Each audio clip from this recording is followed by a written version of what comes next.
Chapter 15. Facade. 2 weeks later, since Sam saw Ted, she was back at Park Street on a Tuesday night, walking upwards of Park Street, taking a right on Beacon Street. They all had umbrellas. Some were small and others were wide, colourful, or plain black. The air was cooler when the breeze passed through their clothes, caressing their bare, exposed skin. The rain was falling down ever so lightly, as if the heavens were undecided if it wanted to rain. The drip-drop landed into puddles in the sidewalks and streets as cars were driving by, their wheels spinning out water, drenching unsuspecting pedestrians too careless to bring an umbrella. As Samantha was leading the study this night, she couldn't help but think she might find Ted at Terry Nation. He wasn't there last week, according to Scott, and seemed to avoid them the week before that. She also noticed that Jennifer seemed a little down today, not her usual self. Samantha hadn't seen Jennifer at all since the game night she hosted 2 weeks ago. Samantha looked down to the ground at her feet. Her shoes splashed in the small shallow puddles in the sidewalk. Did something happen between him and Jennifer after we left? She thought. She hurried up and hooked Jennifer's elbow, who seemed startled. Samantha saw something in Jennifer's eyes that she hadn't seen before, and it filled the air like a stench of regret. She should have known something was off. Jennifer wasn't her usual joking self, not these last 2 weeks. And the last time she saw Jennifer as herself was at the party, before she left her and Ted alone in the apartment. He didn't try to hurt her, would he? "Hi!" Jennifer exclaimed. Her face lit up with a bright smile again. "What brings you to my side on such a rainy night?" Sam needed only to speak to her, and they were far away out of earshot from everyone else following them that night. Their conversation would be kept private. "Well, I was thinking, I haven't seen Ted in a while. Have you heard of anything?" she asked. Jennifer sighed through the rain and sucked the air through her teeth, hissing. "I can't say I've heard from him," she answered, turning her head away from Sam. "I haven't heard from him since that night." "Have you tried calling him again, or texting?" Sam was suspicious and couldn't help but fight this feeling that Jennifer was hiding something. "Yes," she answered. "I started getting abrupt responses again." "What did he say?" The curve in Samantha's lips became less prominent. "The last thing he told me was that he wasn't someone I wanted to get close with, whatever that means." She exhaled deeply. "Oh well, nothing we can do about it, right?" Jennifer's smile returned to her face, and the rain grew heavier, pounding her umbrella with such a tremendous force as if handing its burden onto them. Ted. Samantha followed Jennifer through the bar, waving at Scott as they entered. Jennifer sat at the bar and took out her purse. Sam sat next to her. They were alone for the most part, the rest had yet to catch up to them. They did manage to see the 4 foreigners drinking to themselves in the corner again. She was not going to bother them tonight. Scott asked Jennifer, "Having the special?" "Not today, Scott," she answered, smiling at him. "I'm afraid I'm not in the mood for an adventure tonight. The house bourbon on the rocks is fine by me, just for tonight." "Who are you?" Sam asked, joking with her. "I'll take a Merlot." "Big spender today, aren't we?" Jennifer joked, with a half-enthused smile. "You could say that." Sam turned to Scott and slid her card across the table. "I'm buying today." Scott's eyebrows raised as he disappeared behind the bar top. Samantha turned back to Jennifer with a smile. "I got my commission check last week, and you always buy my drinks. It's time I returned the favour." "Why, thank you so much," Jennifer exclaimed. Scott came by with the drinks in hand, including the receipt. Samantha took the receipt and wrote in a generous tip. Scott's eyes popped. "Thanks, Sam." He sped off to check on the foreigners. "What's wrong?" Sam asked. Just then, a wave of people came in, flooding the bar. The noise came in like a rushing wave. Out of the corner of her eye, she could see the foreigners getting uncomfortable with the noise. The hostile man she met 2 weeks ago sneered from across the room. Or was it last week? Jennifer began. "Hey!" Michael's arm reached over Sam's shoulder. He waved down Scott. "I'll take the special." Scott smiled back at him. "Whatever that is." Michael looked down, smiling at everyone, until he noticed that Jennifer was not drinking a strange concoction. "Not feeling adventurous today?" "Can't say that I'm up for an adventure." Jennifer smiled back at him as she took a sip from her rocks glass. "Maybe you could use this as an excuse to finally coerce Brian into drinking some of Scott's lovely aromas." "But I like my drinking buddy," he gestured. "Oh well, maybe next week. I need to catch up with him anyways." "Ta-ta for now," Jennifer laughed. But it was slightly lower than usual, as if somewhere between a reluctant laugh or a forced one. Sam couldn't quite tell as Michael scurried off into the unusually larger-than-normal Tuesday night crowd. "Brian was really busy today. So, Jennifer, what's wrong? I can tell when you're not yourself." Jennifer smiled at her as she took another sip. "Why, nothing out of the ordinary. Jennifer, your laughs are half genuine. I can't tell if you're actually happy right now, she said, placing one of her hands atop hers on the bar top, and looked into her eyes. You can pretend to borrow Ted's smile, as wide as it is, but they can't hide your laughs. You have unique laughs. I love your laughs, so out with it, please. What's wrong? Jennifer let out a sigh and placed her drink on the counter of the bar. It's Ted, she said. Her smile began to fade, and her eyes watered. He showed me a part of him, a part that he kept hidden. He's not what he seems. Did he hurt you? She exclaimed softly. Don't... What? No! Jennifer corrected herself, turning abruptly to her. Don't even mention the idea. He is not like that. He may not be what he seems, but he is far from a monster that would hurt someone in her own apartment. What did he show you? Sam brought her voice down low. Sam looked into Jennifer's eyes, those cold, trembling eyes, glimmering in the bar as golden light reflected upon them, like the emission of little flames. I saw nothing but agonizing pain. Just that. Pain and nothing else. He's restless and suffers from what I can only imagine the most extreme form of insomnia I've ever heard of. He sleeps not more than 30 minutes a night. It's like he's hiding pain that just wants to get screamed out, but when he tries, he can't. Sam remembered asking him a question that may have touched upon his insomnia. She recalled he would only give her vague, few-worded answers that never really answered the question. The man is mysterious and a tough nut to crack. We talked a little about peace in our little conversation there. In there, I found that he does not hold any peace in his heart. He has never known a home. Or so he said. He has some siblings, but he talked as if they were just part of his past, and nothing of their relationship remained. She took another sip of her cup as it trembled in her hand. A man like that can truly exist, but the mere act of living brings nothing but pain to him. Do you think he's suicidal? Because if so, we need to get him help. Her smile was gone. Someone once told me, the brightest smiles bring us the greatest of joys. The loudest laughter is like a grand orchestra, and the most beautiful faces are covered in makeup because we are okay and everything is fine. The brightest smile is like a bandage. It looks okay, but inside the wound still festers, asking to be cut off. They say laughter is the best medicine, and the mask is our way of making ourselves look more beautiful, to reduce our flaws and hide our scars. When the smiles fade away and the bandage is ripped off, when the laughter is silenced and the music stops, when the makeup is washed away and our mask fades, we find that we were never truly okay. She ignored the question. Oh my God! Sam covered her mouth with her hand. In the most obscure way, Jennifer answered the question with an anecdote to depression.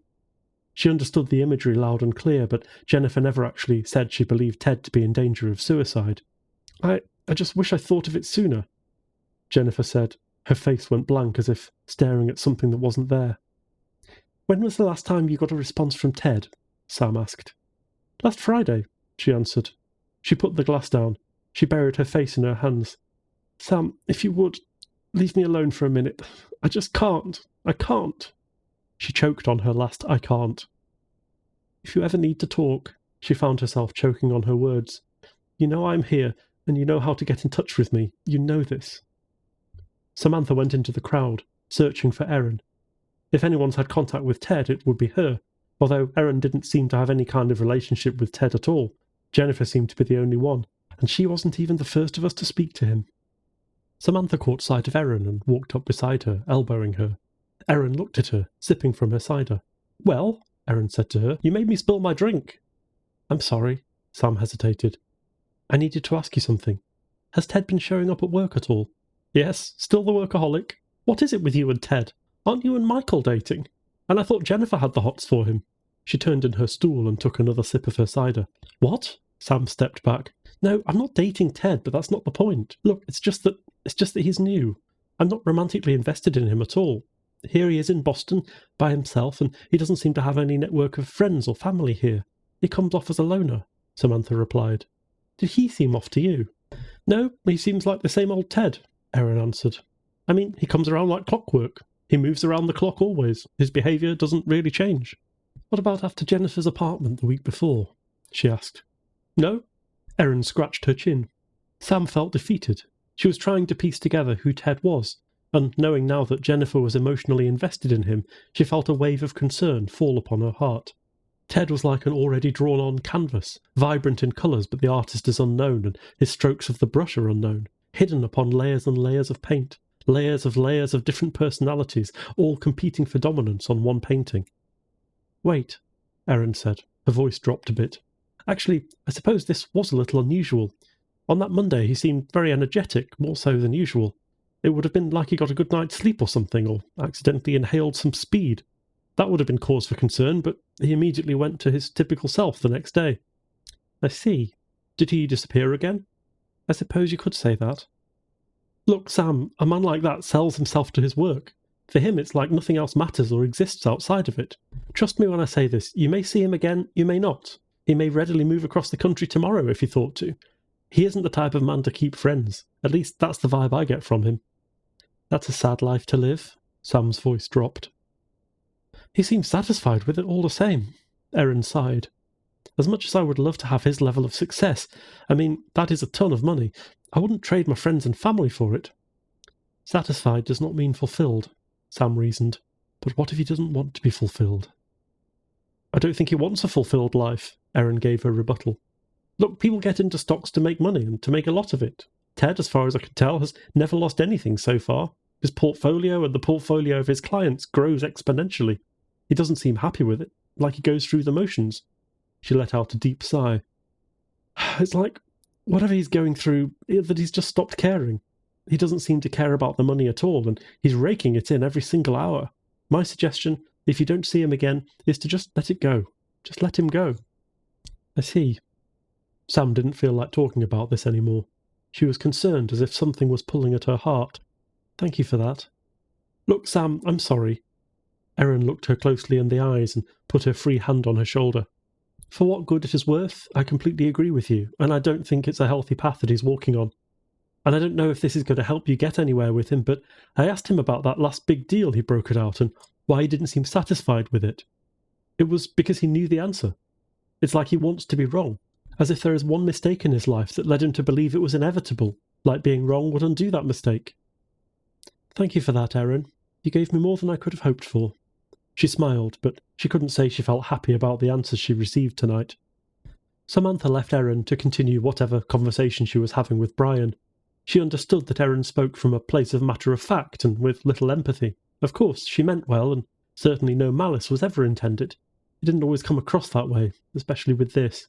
She certainly was upfront about things and blunter than Michael. Sam worked with truck drivers. She should know how to deal with this by now. She walked back over to the bar where Jennifer was. Her glass was empty, but her umbrella was still there, leaning just underneath the bar. Jennifer's coat was gone. Maybe she got a call from Ted. That is highly unlikely at this point, she sighed. So, did you finally make your rounds? Said a very smiling Michael. I did. Sam looked up to him. She finished her glass of wine. I'm worried. Michael's phone buzzed in his pocket. Why are you worried? He asked as he picked up his phone to read something he found enticing on the web. Ted, I feel like we made some headway with him, but you get the feeling he never showed us who he was and are now concerned that something might have happened to him. You're concerned because you feel like he was growing on us to the point where he would consider himself to be one of us. Well, yeah, she said indignantly. I wish I could think like that. He laughed, and his face immediately went dark as he read the headline of a news article. The reality is we often don't know ourselves well enough to read into others, and we think we can read into others so easily. There are those who protect themselves with an unbreakable wall, he sighed. Do you remember that philosophical question, what happens when an unstoppable lance meets an immovable shield? I remember the question, I don't remember the outcome, she admitted. The shield won. The lance shattered and its rider came tumbling down, he replied. Look, some shields just can't be broken, and some walls won't come down no matter how hard you smash against them. There is only one way through, and that is around that shield. He pointed his finger in the air with a half-raised hand and moved it in a circular motion, hoping there is some kind of crack in there. You can only make it through the crack. So, in other words, pain. She came to the sudden realization that only pain would make it through. She could only talk to Ted through pain, and that is the only thing he truly understood, or so she thought. She focused on Michael's phone. So what has your eyes so captivated when I'm right here? The suicide rate just spiked up, he answered. We are beating Japan. Great, Sam sighed. And Ted might become a victim of that. As if the world didn't have enough problems. That is not something we need to be beating Japan in. I guess, in part it's our fault, Michael said. How do you mean? She looked into his eyes with concern. How busy are we? We're constantly move and move and move, never slowing down for a second, never checking in on our own mental health. It's inevitable that we'll follow the same road down our own broken down insanity. How many times do we see the same thing on the street? How often do we turn our eyes against those who are struggling with their own strife, never lending out a hand? He locked his phone and put it back in his pocket. How many times have we seen someone and not offered to help them? I'm guilty, Sam, every single day. I wish there was more that we could do in the world, something that's more than giving someone a meal, more than giving them our spare change that we know we'll never use. Our spare change. Is it really giving it to them, or are we merely just discarding that which we think is already garbage? Our scraps. We have many, but to those who have nothing, to those born with nothing, those scraps are like mounds of gold piled up. We as Christians need to be doing more than whatever it is we've been doing. Our inactivity is what is killing us inside. It's like every single one of us is living off borrowed time and we don't know it. Michael. Sam immediately thought of Ted again. Do you think Ted is at risk? I'm afraid I don't know him well enough to answer, he replied, shaking his head. I feel the only one who may have some inkling of an idea of how he feels is Jennifer. I don't have an answer. I'm going to go, she said, her face turned graven at the bar. She put the rest of her wine on the counter and left it. Do you need me to walk you to the tea? No, she answered. I'll be fine. I just need to clear my head.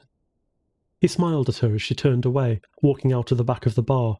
She made it down the stairs and walked over the red carpet, being made aware of everyone around her, waitresses with artificial smiles, walking with empty glasses on their trays. The people in the pub were laughing with their smiles, without a care in the world. Were they hurting somewhere deep inside? Sam wondered. Were they all patched up with those bandages, and were their laughs singing? Did they remember to wear their masks and put their makeup on? She tried to ignore them. She was relieved to find that it stopped raining outside. There were puddles on the ground, and Jennifer sat on the side of the curb, her knees up to her chest, and her head was buried in her hands just like she left her, just like how she'd been inside the bar. She sat down next to her, the puddle soaked her bottom as she wrapped her left arm around Jennifer. She said nothing. Jennifer raised her head, looking up at the top of the building in front of her. Her eyes were swollen as tears continued to stream down her face. She leaned into Samantha's shoulder. She tried to stifle her own sobs by intermittently sucking in the air through her teeth. I wish there was more I could do. I can't do it any more, she cried. Sam's heart was forlorn as she leaned her head against Jennifer's. She found herself weeping with her. Jennifer sniffed the snot back into her nose. She offered no words. She knew her friend didn't need words, only an ear to listen to. A lost art in the world. Most people were quick to console their wounded friends with words, with the best of intent. They only pour salt on the wounds. Not Samantha. She listened, and offered no words of encouragement, for that would be undeniably worse than rubbing salt into a festered wound begging to be cut off. Why can't I be better? Jennifer sobbed. I know I'm not perfect, but I could stand to be a little better, a better person. Perhaps if I was more like you, Sam, then perhaps Ted would still find it in his heart to come back to us. I saw pain. Undeniable, unspeakable pain in his eyes. Eyes are like the door into the human heart, his human heart. That isn't something you can easily hide, at least not for very long. Why must I talk so much without much listening? Why couldn't I have been more like you, Sam? Sam rubbed her tears from her own face with her right palms, twisting the tears out. Because then you wouldn't be you. My gift is listening, but you have something I don't have. Together we are a complete person. Our friendship is something that few can claim. You are a great observer, and you can see pain where I can't. I just can't. She sobbed with her. I can listen, but even I can't hear pain. Listening is only good when someone talks to you. But no one can hide from the eyes, no matter how hard they try. But if only I... Jennifer, it is possible Ted only spoke to you because he knew you were a talker, and that I'm a silent listener. He may not speak to me or open up to me. A man like that doesn't miss anything. Not even the smallest detail will slip past him, she sighed. I must be going now, Jennifer. She stared at the empty puddles. Look, God will make a way, even when the gates are completely closed. If God wants him, he will make a path for him to follow, to alleviate his pain. And if he doesn't? Then I'm afraid we've done all we can and all we can ask for. Sam took her hand and pulled Jennifer's head to hers, kissing her forehead. Good night, Jennifer. We can offer prayer, that's all we can do now. It's out of our hands. Come, let's get you home. Home. Samantha took her hand and pulled her up from the sidewalk. They walked the streets towards Park Street Station. Samantha consoled her as they got on opposite sides of the Red Line, Samantha taking it towards Alewife and Jennifer taking her train to Ashmont. Samantha looked overhead at the announcements of the next train towards Ashmont, while not ignoring Jennifer, who was sitting on a bench at the other side. Samantha kept thinking to herself as she waited, and she heard a loud screeching noise coming from the subway, bound for Ashmont. She covered her ears with her hands as she watched Jennifer disappear behind the subway. The subway started off again, and she could see a large number of people exiting the station, and Jennifer was no longer there. Her thoughts drifted off into emptiness and couldn't shake Ted's face, and his happy smile that seemed so genuine, but now she wasn't so sure. In fact, she was certain the opposite was true, and another thought plagued her mind. At this moment he was a man of mystery, of which she knew so little, and yet felt compelled to bring him into their own friendship, even when there didn't seem to be any rational reason for it. He needs help. She said a silent prayer to herself. There were bright lights in the tunnel. She looked down the tunnel for the train that was coming this way. The tea was never presentable, at least not this late at night. Cans and bottles rolled on the floor, used napkins glided across it, and crumbs littered the seats. The train screeched as it came to a halt, and the doors slid open. No one came out, but there was a full train. She stepped on it, grabbing hold of one of the rubber straps secured to the metal bars at the top. She stood over a woman, maybe in her 40s, her right palm planted firmly on her forehead, her face turning red with the passion of some unknown negative emotion. Sam might not be able to see all pain, but this woman was in dire need of a friend, someone to assure her that everything was going to be all right, just a little more encouragement in the deafening roar of everyday city life in Boston. If only Jennifer was here. She could be that friend. You were always the talkative one and the reassuring one. Why can't I be like you too? Perhaps would things have been much different if yours and my personalities were switched? Would we be asking the same questions? After each stop on the Red Line, more and more people got off, and fewer people boarded to replace them. Eventually, after Harvard Square, she found herself utterly alone on that car. She stared out at the blackened tunnel, with the empty glass and irrelevant ads pasted inside the subway car in various places. To her, he was as much a mystery as many unknown things in the world, like the hostile man, the tall man with a strange name she didn't remember. Ted seemed happy, but she knew now that he was not at all what he seemed. He was more than a happy person, excited about all things, but she knew something deeper than his skin, some layer he revealed to her when no one else was worthy in his eyes. The light to Davis Square lit up. She stepped off the subway car and walked up the grey stone stairs. Samantha stepped underneath the roof of the station, gazing out in front of her, the square filled with bars and now empty restaurants. The rain picked up again. She was about to step outside when she noticed the luminescent light coming from above. Looking upwards, she could see the moon gazing down with its light, shining on the streets, glimmering in the puddles. She sighed, taking a step forward, pulling out her umbrella to shield herself from the torrential rain and oppressive moonlight. The air, it's different tonight. The moonlight, it's different also. Alien. It was like there was some toxic gas in the air with nearby leaking oil drums, just ready to be lit on fire and spurting its gasoline all over the place, setting fire to everything around it. The stop at Davis did not release too many passengers, and she started to feel like the only one. She was alone in the dark street, like a lamb or sheep drawing in a pack of wolves to devour it. She walked on the side street, heading up College Avenue towards her apartment. The rain kept coming down, harder and harder, splashing bigger puddles in the streets. A late-night car was driving down the road. Its wheels turned, splashing Sam with a large wave of dirty water. The tears of the heavens were strong. Whatever it had cause for weeping, it kept it in too long, bottled it deep down, never talking to anyone about its problems. The heavens were silent, keeping and holding all the pain in until finally its floodgates broke open, revealing the insides of its turmoil. She walked up the path to her apartment. Her door looked blue in the peeking moonlight. Out of the corner of her eye, 3 houses down, she saw a man fumbling through his keys to open a door. She looked down as she creaked her door open. Taking a better look at the man, she recognised him, and that bright smile. "Ted, you were this close to me all this time." The man opened his door. Sam closed and locked hers. She walked over to the sidewalk and made her way to his house. He entered his house, he shut it firmly behind him. She made it to his door and heard the locks. First she could hear the tumbler being locked with the knob. The second lock she could hear was the deadbolt. And finally the third and final lock was a chain. She knew she needed to be secure in her own apartment here in Somerville, but 3 locks seemed too much. The door shook in front of her. She stifled a gasp, covering her mouth. She placed her hand ever so lightly on the door. The door was stilled, and she heard him cry. His cries started as stifled and intermittent sobs. Then, as just a little time went by, the cries went louder. The cries to her was like that of a child, higher pitched. Did he have a childhood of grief? Was he exploited or abused? Was he the victim of relational rape? Did he lose his family? Or perhaps he was a child who was born with nothing and wanted nothing more than the experience of children who had even minimalistic comfort. Was he once a child without innocence, or was that innocence stripped away from him? If so, why did he enlist in the army, where such things would only break him to the surface, never leaving him? What is in that brain of yours? Samantha took a small, bated breath and turned away from his stares. Tears filled her eyes. Jennifer, if only it was you instead of me, then perhaps it would be different, and maybe there would be a little less pain in the world and a little more peace. Maybe things would be different. She returned to her stoop, bringing her keys back to the door. Her roommate was sleeping peacefully naked on the couch. Her roommate and she did not share in the same standards of living.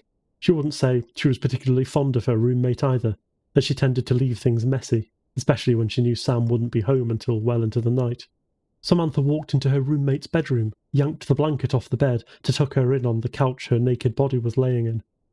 Walking into the kitchen, she pulled out some light cleaning gloves before walking back into the living room to clean up the bowl of half-eaten chips and collect bottles of beer which were scattered throughout the room. Now, she wasn't afraid of the beer, but she dared not touch the discarded semen-filled condom on the ground with her bare hands. Picking it up, she discarded it into the trash. She pulled her gloves off, discarding them in the trash, and went to the sink and washed her hands. She walked into her room and changed into blue pyjamas. Her tears became swollen as she stared up into the ceiling. Her thoughts drifted into an old story that she now felt she had to contemplate. This was one she'd read numerous times before, and was a case for inspiration for her, especially when things got difficult. The story of David and Goliath of Gath. She reread the story to herself in her head, told within the first book of Samuel.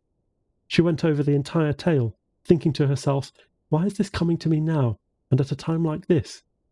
I need action, not some story about some hope when I live in a world without any. And then it finally came to her. In that story, it was not with man who held victory that day. David was nothing more than a tool. The battle was already won, as was constantly drilled into her brain at Sunday school.